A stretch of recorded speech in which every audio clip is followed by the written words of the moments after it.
Hello students, good morning. Minate madam. Students, today we have to learn income tax. What is income tax?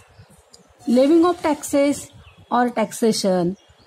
What is taxation? Levying of taxes हे आज आपण सगळं learn करणार आहोत. तुम्हाला सगळ्यांना income tax हा शब्द तुम्ही ऐकलेला असणार आहात. घरी मोठी माणसं बोलत असताना टॅक्स भरायचा आहे, इन्कम टॅक्स भरायचा आहे वगैरे ह्या गोष्टी तुम्ही ऐकल्या असतील.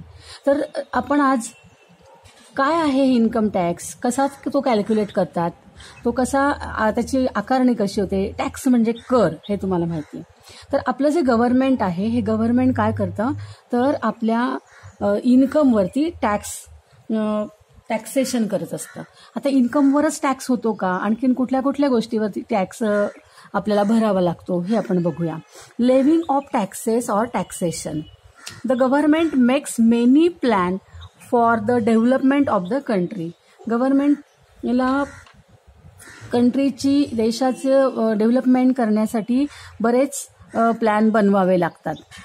It require large amount of money for implementing this scheme. Government जे वेगवेगळे प्लॅन करत असतं, आपल्या देशाची जी डेव्हलपमेंट होत असतो त्या ह्या डेव्हलपमेंटसाठी गव्हर्नमेंटला भरपूर प्रमाणामध्ये पैशाची आवश्यकता असते, अमाऊंटची आवश्यकता असते. तर हा जो सगळा पैसा आहे हा पैसा कुठून मग गव्हर्नमेंट घेतं तर by charging different types of taxes the fund generated for implementation of the scheme. Government काय करतं तर वेगवेगळ्या प्रकारचे टॅक्सेस जे आहेत ते चार्ज करतं आणि ते त्याच्यातून पैसा गोळा केला जातो आणि मग आपल्या देशाचा काय होत असतो डेव्हलपमेंट होत असते. आता utility of taxes. Provision of infrastructure basic amenities. टॅक्सेसचा उपयोग काय आहे. आता गव्हर्नमेंट जे वेगवेगळे टॅक्सेस आपल्याकडनं गोळा करत असतं तर त्याची युटिलिटीज म्हणजे उपयोग काय आहे तर मोठमोठे इन्फ्रास्ट्रक्चर बनवण्यासाठी किंवा बेसिक ॲम्युनिटीज असतात, पायाभूत सुविधा ज्या आपल्या देशाला लागतात त्याच्या प्रोव्हिजनसाठी टॅक्सेसचा उपयोग होतो. सेकंड बघा इन्फ्रास्ट्रक्चरसाठी आणि बेसिक ॲम्युनिटीजसाठी. दुसरं काय आहे implementing various welfare scheme. Government जे आहे ते अनेक वेलफेअर स्कीम्स करत असतो आणि त्याच्यासाठी त्या वेगवेगळ्या वेलफेअर स्कीमसाठी जो मनी लागतो, पैसा लागतो तो टॅक्सेसमधनं मिळतो.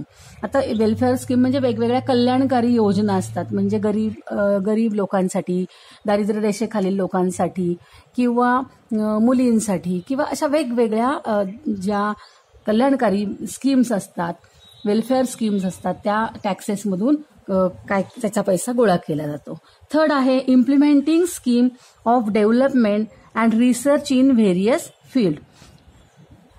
वेगवेगळी विकास कामं जी आहेत, म्हणजे आता समजा पाणी पुरवठा असेल किंवा ब्रिज किंवा रस्ते बांधणी वगैरे सारखी जी वेगवेगळ्या राज्यांमध्ये, देशांमध्ये, वेगवेगळ्या गावांमध्ये जी विकास कामं असतात त्या कामांसाठी पैसा टॅक्समधून गोळा केला जातो. त्याचबरोबर रिसर्च संशोधनं आहेत वेगवेगळे, ह्या वेगवेगळ्या फील्डमध्ये संशोधन केलं जातं तर ह्या संशोधनासाठी सुद्धा जो पैसा असतो तो टॅक्समधून गोळा केला जातो. म्हणजे इम्प्लिमेंटिंग स्कीम ऑफ डेव्हलपमेंट्स, विकास कामांच्या स्कीम्स आणि रिसर्च. नंतर पुढचं आहे मेंटेनिंग लॉ अँड ऑर्डर. कायदा सुव्यवस्था राखण्यासाठी मेंटेनिंग लॉ अँड ऑर्डर.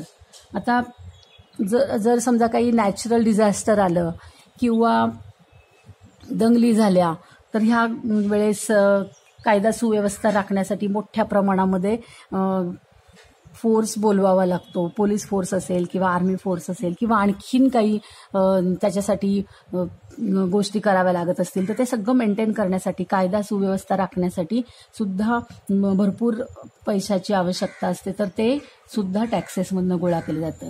नंतर आहे giving aid to people affected by natural disasters.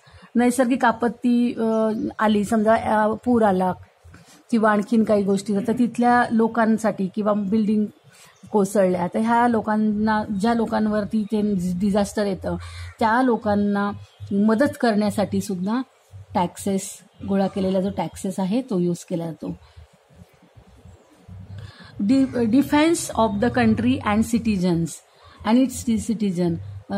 Defence म्हणजे संरक्षण, देशाचं संरक्षण आणि आपल्या देशातील नागरिकांचं संरक्षण करण्यासाठी सुद्धा टॅक्सेसचा म्हणजे उपयोग होतो. मग आपण बघितलं की गव्हर्नमेंट जो आहे, गव्हर्नमेंट काय करत असतं, लेव्हिंग ऑफ टॅक्सेस म्हणजे कर आकारणी करतं. आणि तो जो सगळा कर गोळा केलेला असतो तो कर देशातील ह्या सगळ्या वेगवेगळ्या कारणांसाठी यूज केला जातो. Okay, now let us see the direct taxes and indirect taxes. काही टॅक्सेस डायरेक्ट टॅक्सेस आहेत आणि काही टॅक्सेस इनडायरेक्ट टॅक्सेस आहेत. तर बघा, taxes which are paid directly by the taxpayer are called direct taxes. Taxes which are not paid directly by the taxpayer are called indirect taxes. म्हणजे जे tax जे आहे डायरेक्ट टॅक्सपेयर कडून घेतला जातो त्याला डायरेक्ट टॅक्सेस म्हणतात, आणि जो डायरेक्ट घेतला जात नाही त्याला इनडायरेक्ट टॅक्सेस म्हणतात. आता एक्झाम्पल बघा, डायरेक्ट टॅक्सेसचं एक्झाम्पल आहे इन्कम टॅक्स, त्यानंतर wealth tax, profession, customs duty. हे सगळे टॅक्सेस कसे आहेत, डायरेक्ट घेतले जातात. आणि central sales tax, value added tax म्हणजे व्हॅट म्हणतो आपण, सर्व्हिस टॅक्स, एक्साइज ड्युटी, हे टॅक्सेस इनडायरेक्ट टॅक्सेस आहेत. The types of taxes listed about are in according with the existing tax structure. आता आपण इन्कम टॅक्स बद्दल बघणार आहोत. आपल्याला 9वी मध्ये इन्कम टॅक्स बद्दल जास्त काय करायचं आहे, माहिती गोळा करायची आहे किंवा शिकायचं आहे. इन्कम टॅक्स कसा घेतला जातो, कसा कॅल्क्युलेट केला जातो, इन्कम टॅक्स कोणत्या इयरचा असतो, तो कोणत्या इयरला घेतला जातो, याचा अभ्यास आपण 9वी मध्ये करणार आहोत. Okay, income tax. If the income earn in India by an individual institute or authorized industries exceed the limit specified under the Income Tax Act, income tax is levied on it. In this chapter, we shall consider only those taxes which are to be paid by individual. बघा, income tax म्हणजे काय, if the income earn in India by an, म्हणजे समजा भारतामध्ये income घेतला जातोय कुठून, तर वेगवेगळ्या संस्थांमध्ये काम करत असू किंवा ऑथराइज अधिकृत इंडस्ट्रीज असतील किंवा the limit specific under the income tax, म्हणजे एका विशिष्ट अमाऊंटच्या पुढे जर इन्कम असेल तर त्या विशिष्ट अमाऊंटवरती काय घेतला जातो, टॅक्स घेतला जातो. एका लिमिटच्या पुढे जर इन्कम असेल एखाद्या व्यक्तीचा तर त्याच्यावरती टॅक्स लेविड होतो, कर आकारला जातो. Okay, income tax is levied by the central government in India. Income tax कोण घेतं, तर इंडियाचा म्हणजे भारताचा सेंट्रल गव्हर्नमेंट जो आहे तो टॅक्स घेत असतो. Income tax is levied under following 2 acts. बघा, इन्कम टॅक्स कोण घेत असतं, तर सेंट्रल गव्हर्नमेंट इन इंडिया, केंद्र सरकार टॅक्स काय करत असतं, आकारत असतं. आणि ते 2 ऍक्ट आहेत टॅक्सचे. Income tax is levied under following 2 tax. हे 2 टॅक्स जे आहेत त्याच्या अंडर टॅक्स गोळा केला जातो. पहिला जो आहे income tax act 1961 which came into force on 1/4/1962. Act 1962 जो आहे त्याच्या अंडर टॅक्स गोळा केला जातो. तो 1/4/1962 तो कायदा झालेला आहे. टॅक्स आकारायला सुरुवात झाली आहे. दुसरा जो आहे तो आहे the act pass every year by parliament which makes financial provision. दुसरा जो आहे तो कायदा तो म्हणजे प्रत्येक वर्षी पार्लमेंटमध्ये फायनान्शियल प्रोव्हिजन केली जाते आणि त्यानुसार तो टॅक्स घेतला जातो. आता तुम्ही ऐकलं असेल की प्रत्येक वर्षी साधारणतः फेब्रुवारीमध्ये आपलं जे गव्हर्नमेंट आहे ते काय करत असतं, आपली मिनिस्ट्री, फायनान्स मिनिस्टर जे आहेत ते फायनान्स मिनिस्टर बजेट काय करत असतं, डिक्लेअर करत असतं आणि त्या बजेटनुसार मग टॅक्सेस पण घेतले जातात. Every year sometime in February in finance minister present the budget for the next financial year. पुढच्या फायनान्शियल इयरसाठी फेब्रुवारीमध्ये आपला फायनान्स मिनिस्टर जे आहेत ते काय करत असतात, बजेट डिक्लेअर करत असतात. आता income tax rates are fixed every year in the budget. लक्षात ठेवा, इन्कम टॅक्सचे जे रेट असतात ते प्रत्येक वर्षी काय असतात, फिक्स्ड असतात. आता आपण टॅक्सच्या संदर्भात काही महत्वाच्या टर्म्स शिकणार आहोत. Some income tax related terms and assessees, नंतर फायनान्शियल इयर आणि असेसमेंट इयर, ह्या 3 ज्या टर्म्स आहेत त्या अतिशय महत्वाच्या टर्म्स आहेत.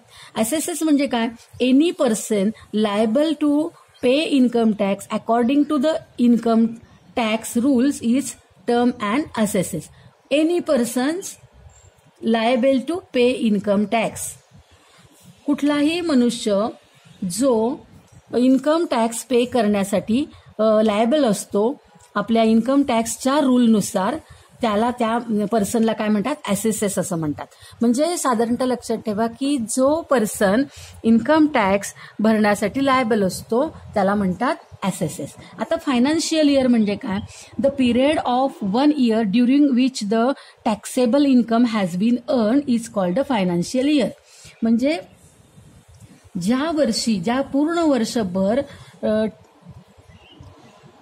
पूर्ण वर्षभर टॅक्सेबल इन्कम हा अर्न केला जातो त्या वर्षाला काय म्हणतात, फायनान्शियल इयर म्हणतात. आता उदाहरणार्थ घ्या, आता हे चालू वर्ष आहे, कुठलं वर्ष चालू आहे, 2020. तर 2020 ते 2021 हे जे इयर आहे त्याला फायनान्शियल इयर म्हणायचं. पण लक्षात घ्या, फायनान्शियल इयर 2020 मध्ये जे 2020 ते 2021 मध्ये जे अर्न केलं जाईल ते झालं फायनान्शियल इयर. पण हे फायनान्शियल इयर कधी सुरू होतं, तर एप्रिलमध्ये. हे लक्षात ठेवा, फायनान्शियल इयर हे 1 एप्रिल ते पुढचं 31 मार्च इथपर्यंत असतं. म्हणजे जर समजा आपण ह्या वर्षाचं घेतलं तर 1 एप्रिल 2020 ते 31 मार्च 2021 इथपर्यंत ते फायनान्शियल इयर असणार आहे. ह्या पूर्ण वर्षामध्ये जे आपण कमवू, जो इन्कम आपण ह्या अॅन्युअलमध्ये घेऊ, त्या संपूर्ण इन्कमवरती इन्कम टॅक्स बसणार आहे. परंतु फायनान्शियल इयर कुठलं धरलं जाणार आहे, 1 एप्रिल 2020 ते 31 मार्च 2020 हे असणार आहे. आता असेसमेंट इयर कुठलं आहे बघा. असेसमेंट इयर कशाला म्हणतात, the financial year immediately following a particular financial year is called assessment year. म्हणजे एका वर्षी, ज्या वर्षी आपण कमवतो त्या कंप्लीट वर्षाच्या लगेच पुढचं वर्ष जे असते त्याला असेसमेंट इयर असं, त्याला असेसमेंट इयर म्हणतात. The financial year immediately following a particular financial year is called assessment year. लगेच पुढच्या वर्षाला असेसमेंट इयर असं म्हणतात. म्हणजे आपण अगोदरच्या वर्षी जो इन्कम कमावलेला असतो त्या इन्कमवरती लगेच पुढच्या वर्षी आपल्याला टॅक्स पे करायचा असतो. आता इथे उदाहरण दिलेलं आहे बघा, 2016-17 हे जर ह्या वर्षी जर इन्कम केलेला असेल तर असेसमेंट इयर असणार आहे 2017-18 हे असणार आहे. म्हणजे 1 एप्रिल 2016 ते 31 मार्च 2017 हे झालं फायनान्शियल इयर.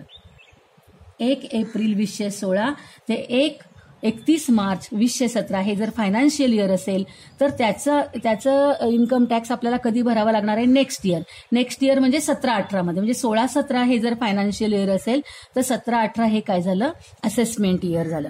म्हणजे आपण आता 2021 यामध्ये जर समजा आपण इन्कम करत असू तर 21-22 मध्ये आपल्याला त्याचं काय करावं लागणार आहे, त्याचा आपल्याला टॅक्स पे करावा लागणार आहे. दुसरं उदाहरण इथे दिलंय, 17-18 हे जर फायनान्शियल इयर असेल तर 18-19 हे त्याचं काय असतं, असेसमेंट इयर असतं. म्हणजे 1 एप्रिल 17 ते 31 मार्च 18 या पूर्ण वर्षामध्ये जो अॅन्युअल इन्कम आपला आहे, ह्या अॅन्युअल इन्कमवरती 18-19 या इयरमध्ये आपल्याला टॅक्स पे करावा लागतो. म्हणजे ज्या वर्षी कमावलं जातं त्या वर्षाला फायनान्शियल इयर म्हणतात आणि त्याच्या नेक्स्ट इयरला टॅक्स पे करायचा असतो त्या इयरला असेसमेंट इयर असं म्हणतात. तर ह्या 3 कन्सेप्ट तुम्हाला समजल्या असतील. आता आपण बघूया परमनंट अकाउंट नंबर म्हणजे पॅन कार्ड. तर सगळ्यांना तुम्हाला पॅन माहिती असेल. पॅन कार्ड तुम्ही तुमच्या पॅरेंट्सकडे बघितलं असेल. तर हा जो पॅन कार्ड असतो हा प्रत्येक व्यक्तीकडे हा पॅन कार्ड असतो. And on applying for it every tax pair gets a unique 10 digit alpha numeric number from the income tax department. PAN, we are required to mention this number in many important documents and financial transaction. बघा, प्रत्येक जो व्यक्ती असतो every tax pair, प्रत्येक व्यक्ती जो tax pay करतो त्याला एक unique 10 digit alpha numeric number मिळतो इन्कम टॅक्स डिपार्टमेंटकडून. इन्कम टॅक्स डिपार्टमेंटकडून प्रत्येक टॅक्स पेयरला एक 10 अंकी आणि अक्षरी असा एक नंबर मिळतो, युनिक नंबर. तो प्रत्येकाचा वेगळा असतो, त्याला पॅन असं म्हणतात. आणि हा बघा, हा इथे दिलेला आहे. हा जो पॅन कार्ड आहे या पॅन कार्डवरती हा जो नंबर असतो तो नंबर बऱ्याच ठिकाणी महत्वाचा असतो. मेनी इम्पॉर्टंट डॉक्युमेंट्स, अनेक महत्वाच्या कागदपत्रांसाठी, फायनान्शियल ट्रान्झॅक्शनसाठी हा पॅन कार्ड उपयोगी पडतो. Use of PAN, it is binding to write our PAN on the challan used for paying our income tax to the IT department. Income tax डिपार्टमेंटमध्ये हा महत्वाचा असतो. आता आपण नेक्स्ट बघणार आहोत competition of income tax. Income टॅक्सचं कॉम्पिटिशन कसं केलं जातं, ते कसं कॅल्क्युलेट केलं जातं. As income tax is a tax levied on income, it is necessary to about the different sources of income. आता इन्कम टॅक्स जो आहे हा इन्कम टॅक्स कुणाकुणाला भरावा लागतो, म्हणजे किंवा इन्कम म्हणजे काय. अॅन्युअल इन्कम, प्रत्येकच माणूस अॅन्युअल इन्कम करत असतो, प्रत्येक व्यक्ती काही ना काही कमवत असते. पण इन्कम टॅक्स प्रत्येकाला भरावा लागत नाही. तर तो कुठल्या इन्कमवरती भरावा लागतो ते आपण बघूया. There are 5 main heads of income. म्हणजे आता इथे 5 गोष्टी दिलेल्या आहेत बघा. इन्कम फ्रॉम सॅलरी, पगार जो असतो त्या पगारामधून जो इन्कम आपल्याला मिळतो त्या सॅलरीवरती सॅलरीचा जो इन्कम असतो त्याच्यावर आपण इन्कम टॅक्स भरतो. इन्कम फ्रॉम हाऊस प्रॉपर्टी, काही लोकांकडे घरं असतात, मोठी प्रॉपर्टी असते, तर ह्या प्रॉपर्टीवरती समजा त्या प्रॉपर्टी भाड्याने दिलेल्या असतील किंवा घरं भाड्याने दिलेली असतील, तर त्या प्रॉपर्टीचं आणि घराचं जे भाडं असतं ते जर खूप रेंट असतो, तो जो मोठ्या प्रमाणात असेल तर तो पण एक इन्कम सोर्स असतो व्यक्तींचा, तर त्याच्यावरती सुद्धा इन्कम. तिसरं आहे income from business or profession.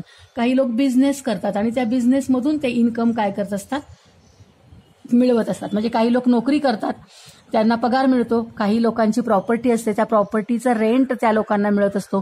काही लोकांचा बिझनेस असतो, त्या बिझनेसमधून ते इन्कम करत असतात. काही लोक जे आहेत ते इन्कम फ्रॉम कॅपिटल गेन, काही लोक जे असतात ते भांडवल गुंतवलेलं असतं त्याच्यावरनं त्यांना इन्कम मिळत असतो. इन्कम फ्रॉम अदर सोर्सेस, काही लोक वेगवेगळ्या पद्धतीने इन्कम करत असतात, आणखीन काही सोर्सेस असतात. तर ह्या अशा अनेक प्रकारे इन्कम करण्याचे सोर्सेस आहेत. Important consideration for computing the income tax payable by salaries employee, the total annual income. आता जे इन्कम टॅक्स कॉम्प्युट करताना एम्प्लॉई जो असतो त्याचा जो पगार असतो तो पगार त्याचा कसा धरला जातो, तो वर्षभराचा धरला जातो. टोटल अॅन्युअल इन्कम म्हणजे टोटल अॅन्युअल इन्कम म्हणजे इन्कम टॅक्स हा महिन्याच्या पगारावर भरावा लागत नाही, तर तो अॅन्युअल वार्षिक पगारावर ग्रॉस टोटल इन्कम वरती is taken into account for calculating the tax payable according to the section 80C, 80D, 80G etc. of the income tax act. Some deduction can be valid from the total annual income. आता हे पण खूप महत्वाचं आहे, लक्षात घ्या की व्यक्ती ज्या आहेत त्या व्यक्ती काय करत असतात, कमाई करत असतात स्वतःच्या जगण्यासाठी आणि त्याच्यावरती टॅक्स बसत असतो. हे आतापर्यंत आपण बघितलंय. पण अकॉर्डिंग टू सेक्शन 80C हे बघणार आहोत आपण काय आहे. 80C, 80D, 80G etcetera of the income tax act some deduction can be. याचा अर्थ असा होतो की जे अॅन्युअल इन्कम असतं व्यक्तीचं, तर ह्या अॅन्युअल इन्कमवरती टॅक्स बसत असतो. फॉर एक्झाम्पल बघा, 10 लाख जर अॅन्युअल इन्कम असेल तर ह्या 10 लाखावरती आपल्याला टॅक्स बसणार. तो टॅक्स कसा कॅल्क्युलेट करतात हे आपण नेक्स्ट पिरियडमध्ये बघणारच आहोत. पण हे 80C, 80D, 80G काय आहे, तर 80C, 80D आणि 80G या अंडर जर समजा आपण काही बचत केली, सेव्हिंग्स केल्या, तर त्या अंडर सेव्हिंग केल्यानंतर आपल्या टॅक्समधून काय होतं आपल्याला तर ह्या तेवढं अमाऊंट डिडक्ट केली जाते, मायनस केली जाते. म्हणजे 10 लाखातलं समजा 5 लाख आपण जर समजा बचत केलेली आहे या अंडर एटीसी, एटीडी, एटीजीवर, तर ते 5 लाख मायनस करून उरलेल्या 5 लाखावरती फक्त टॅक्स बसतो. म्हणजे टॅक्स जो आहे तो तुमच्या कम्प्लीट इन्कमवर बसत असतो. पण त्या कम्प्लीट इन्कममधून जर तुम्ही काही बचत केली असेल, सेव्हिंग्स केल्या असतील, तुमच्या इन्व्हेस्टमेंट्स असतील, तर ह्या इन्व्हेस्टमेंट्स मायनस करून ह्या उरलेलं जी अमाऊंट असते त्या अमाऊंटवरती टॅक्स बसतो, हे लक्षात घ्या. The amount remaining after this deduction are made is called the taxable income. म्हणजे आपला जो अॅन्युअल इन्कम आहे, ह्या अॅन्युअल इन्कम मधून डिडक्शन केल्यानंतर जी अमाऊंट शिल्लक राहते त्या अमाऊंटला टॅक्सेबल इन्कम म्हणतात. आताच मी तुम्हाला सांगितलं, समजा 10 लाख हे आपलं अॅन्युअल इन्कम आहे आणि ह्या 10 लाखामध्ये समजा 5 लाख तुम्ही काय केलेलं आहे, इन्व्हेस्टमेंट केली अंडर एटीसी, एटीडी, एटीजी, तर उरलेल्या 5 लाखावरती तुम्हाला काय बसणार आहे, इन्कम टॅक्स बसणार आहे. तर हे रिमेनिंग आफ्टर दिस डिडक्शन हे जे 5 लाख आहे त्याला टॅक्सेबल इन्कम म्हणायचं. म्हणजे आपला टॅक्सेबल इन्कम 5 लाख झाला, जरी 10 लाख आपला अॅन्युअल इन्कम असेल. Every year the rules for computing income tax are change. प्रत्येक वर्षी इन्कम टॅक्सचे जे रूल्स असतात कॉम्प्युट करण्याचे, कॅल्क्युलेट करण्याचे, ते बदलत असतात. प्रत्येक वर्षी बजेटमध्ये हे ठरलं जातं, ते रूल ठरवले जातात, ते बदलत. Hence it is important to know the latest rule when actually calculating the tax payable. आता आपण लेटेस्ट जे कॅल्क्युलेटिंग आहेत रूल्स आहेत ते आपण बघूयात. आता इथे एटीसी, एटीडी, एटीजी बद्दल जे आपण बघितलं तर ते आपण बघूया. हे डिडक्शन काय आहेत, एटीसी, एटीडी, एटीजी म्हणजे काय आहे ते बघूया आपण. आता मगाशी मी तुम्हाला सांगितलं की एटीसी, एटीडी, एटीजी हे आपल्या इन्व्हेस्टमेंट आपण करू शकतो त्याच्यामध्ये, की ज्याच्यावरती आपल्याला टॅक्स काय करतो, माफ होऊ शकतो. बघा, आता farmer income from agriculture products is exempt from taxation. शेती जी आहे, ऍग्रिकल्चर प्रोडक्ट्स प्रोड्यूस जे आहे, शेती जी आहे ते टॅक्स फ्री आहे, त्याच्यावरती टॅक्स नसतो. हा पहिला रूल लक्षात घ्या. दुसरा आहे अंडर सेक्शन एटीजी. एटीजी म्हणजे काय बघूया. Of income tax act, donation to the Prime Minister Relief Fund, Chief Minister's Relief Fund and certain other donation recognized to institution organization are exempt from taxation. बघा, आपण ज्या देणग्या देतो, उदाहरणार्थ PM fund असेल, प्राईम मिनिस्टर फंड असेल, किंवा मुख्यमंत्री फंड असेल, चीफ मिनिस्टरचा रिलीफ फंड असेल, किंवा आणखीन काही रिकॉग्नाइज इन्स्टिट्यूशन्स असतील, म्हणजे ज्या गव्हर्नमेंटने रिकॉग्नाइज केल्या, त्याला मान्यता दिलेली अशा काही संस्था असतील, अशा संस्थांना जर आपण डोनेशन, ह्या डोनेशनवरती हे डोनेशन जे आहे हे आपल्या इन्कम मधून मायनस केलं जातं, ते टॅक्स फ्री असतं. उदाहरणच घेऊया. आपल्याला 10 लाख समजा इन्कम आहे, अॅन्युअल इन्कम, आणि 10 लाखातला 1 लाख जर समजा आपण डोनेट केलेलं आहे, डोनेशन दिले, म्हणजे ते मग प्राईम मिनिस्टरला असेल, चीफ मिनिस्टर फंड असेल, किंवा आणखीन काही इन्स्टिट्यूशनमध्ये असतील, तर ते 1 लाख मायनस करायचे 10 लाखातनं, तर उरले किती, 9 लाख. मग 9 लाखावरती आपल्याला काय बसणार आहे, टॅक्स बसणार आहे. ओके. दुसरं, आता एटीजी म्हणजे तुम्हाला समजलं असेल, प्राईम मिनिस्टर, चीफ मिनिस्टर किंवा रेकॉग्नाइज्ड इन्स्टिट्यूशन्स. ओके. डोनेशन. आता एटीडी म्हणजे काय बघा. Under section eighty D, installments of premium of health insurance are exempt from the taxation. Premium health म्हणजे हेल्थ इन्शुरन्स, हेल्थ प्रीमियम जे असतात ते एटीडी अंडर येतात. मग समजा तुम्ही हेल्थ इन्शुरन्सचं जर प्रीमियम काढलेलं असेल तर ते हेल्थ इन्शुरन्सचं प्रीमियम टॅक्स फ्री असतं, एक्झम्प्ट फ्रॉम द टॅक्सेशन असतं. लक्षात घ्या. म्हणजे आपण जे क्लेम करतो हेल्थ इन्शुरन्सचं, तर ते एटीडी अंडर येतात. आणि एटीसी म्हणजे काय बघा. Generally the maximum permissible deduction to various kinds of saving under section eighty C इज ₹1,50,000. म्हणजे जवळजवळ 1.5 लाखापर्यंत एटीसी अंडर आपण काय करू शकतो, टॅक्स फ्री करू शकतो. म्हणजे deduction various kinds of saving, म्हणजे वेगवेगळे इथे काय आहेत, प्रकार आहेत सेव्हिंगचे एटीसी अंडर. तर एटीसी अंडर बघा काय काय येतं, तर जीपीएफ येतं, नंतर NSC येतं, LIP येतं, PPF येतं. ह्या वेगवेगळ्या ज्या इथे दिलेल्या आहेत, याच्या अंडर जर का समजा आपण सेव्हिंग केलं तर ते सेव्हिंग ATC अंडर येतं. आणि मग आपल्याला असं वाटेल की चला 10 लाख येतं, आपण चला भरपूर सेव्हिंग करूया म्हणजे आपल्याला 0 टॅक्स बसेल, असं नाही. तर तिथं जास्तीत जास्त 1.5 लाखापर्यंतचं लिमिट आहे. अशा पद्धतीने ATG, ATD, ATC ह्या टॅक्स फ्री ज्या गोष्टी आहेत ह्या इथं येतात. तर आपण इन्कम टॅक्स बद्दल बऱ्याच गोष्टी बघितलेल्या आहेत. नेक्स्ट पिरियडला आपण टॅक्स कसं कॅल्क्युलेट करतात, त्याचे स्लॅब्स कसे असतात ते बघणार आहोत. तर स्टुडंट, तुम्हाला आजचं व्हिडिओ लेक्चर समजलं का? जर समजलं असेल तर व्हिडिओला लाईक करा आणि जर अजूनपर्यंत चॅनलला सबस्क्राईब केलं नसेल तर जरूर सबस्क्राईब करा. थँक्यू.